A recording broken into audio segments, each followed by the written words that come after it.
Assalamualaikum warahmatullahi wabarakatuh. Ketemu lagi dengan saya Nani Sumarni, pemilik akun YouTube Bunda Zaman Now. Bunda Zaman Now dengan segala keribetan dan pengalaman hidup yang ada. Beberapa hari lagi teman-teman PPL, atau tepatnya di Sabtu 15 Oktober 2022, teman-teman PPL akan mulai turun ke rumah ketua SLS untuk kemudian dilanjutkan dengan door to door ke rumah-rumah yang ada di wilayah SLS, wilayah kerja masing-masing PPL. Sebagian besar PPL adalah PPL baru. Maka ketika melihat dokumen K dengan rincian pertanyaan yang begitu banyak dan konsep-konsep baru, membuat para PPL ini merasa kaget dengan kenyataan yang ada. Oke, berikut beberapa tips dari saya jika saya harus mendata dengan menggunakan kuesioner K. Untuk rincian 101 sampai dengan rincian 106, tuliskan sebelum kalian ke lapangan atau tuliskan setelah pulang dari pencacahan dengan dokumen K. Tapi di rincian 107 langsung dituliskan saja alamatnya agar tidak lupa. Lalu di rincian 108 langsung dituliskan nama kepala keluarga dan nomor kartu keluarga jika sudah dikeluarkan. Sementara rincian lain yaitu 109 sampai dengan 113 dan 115 bisa dituliskan di rumah. Demikian pula dengan ID landmark Wilkerstad. Jika kalian langsung tagging, maka ID ini jika belum dikirim tidak akan keluar. Maka nanti ketika pengiriman baru bisa disalin. Artinya bisa saja setelah kalian pulang dari pencacahan dengan dokumen K. Artinya jika sudah di rumah responden, yang perlu kalian isi adalah 107, 108 dan 114. Sementara di blok 2 yang perlu kalian isi langsung adalah tanggal dan bulan pencacahan, agar ini bisa menjadi bukti tanggal dan bulan berapa kalian datang ke rumah responden tersebut. Dan setelah selesai pencacahan, jangan lupa untuk meminta tanda tangan responden dan nomor HP responden.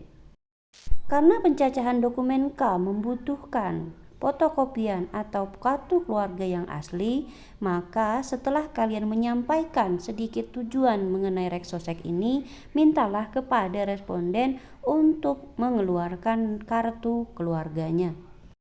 Sementara mereka mencari, kalian bisa mengamati lantai, dinding, dan atap dari rumah responden tersebut.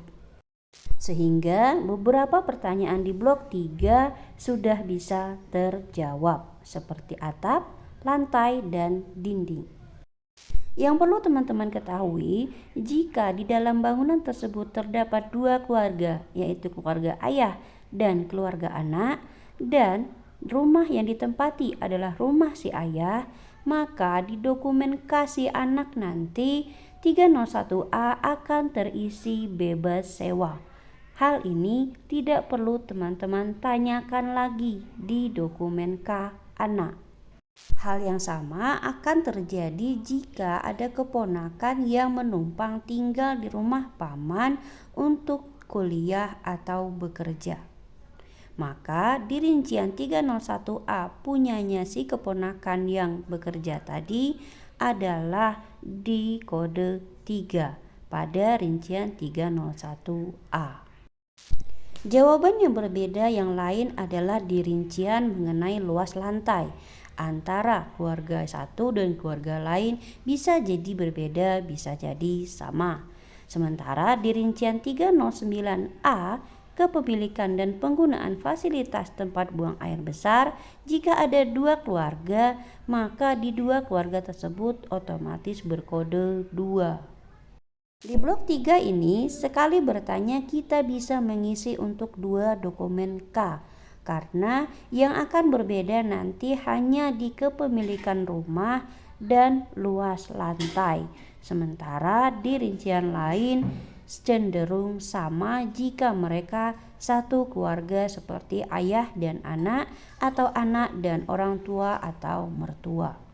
Sementara jika yang didata adalah di tempat kos-kosan, maka di blok 3 ini rinciannya sama untuk semua anak kos.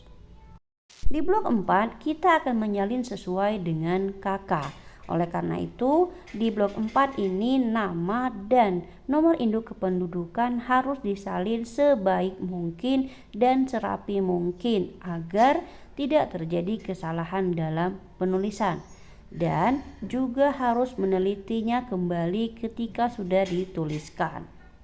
Di blok 4 ini, pertanyaan mengenai umur bisa teman-teman isi ketika di rumah. Sementara pertanyaan lain seperti tanggal lahir salin sesuai kakak dan jenis kelamin pastikan kembali bahwa di kakak sudah sesuai dengan kenyataan yang ada. Untuk rincian 410, perhatikan rambu-rambunya.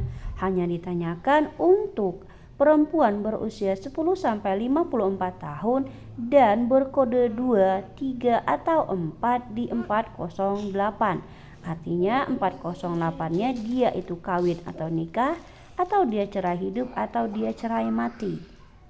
Sementara di rincian pendidikan, ketika menanyakan ini, teman-teman di 412 cukup menanyakan masih sekolah atau tidak, atau belum pernah sekolah.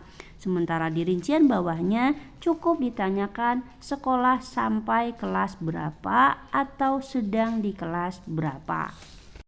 Isiannya nanti teman-teman isi di rumah dengan catatan ketika dia mengatakan si anak itu lagi sekolah di kelas 2 SMA, maka ijazah tertinggi yang dimilikinya adalah ijazah SMP.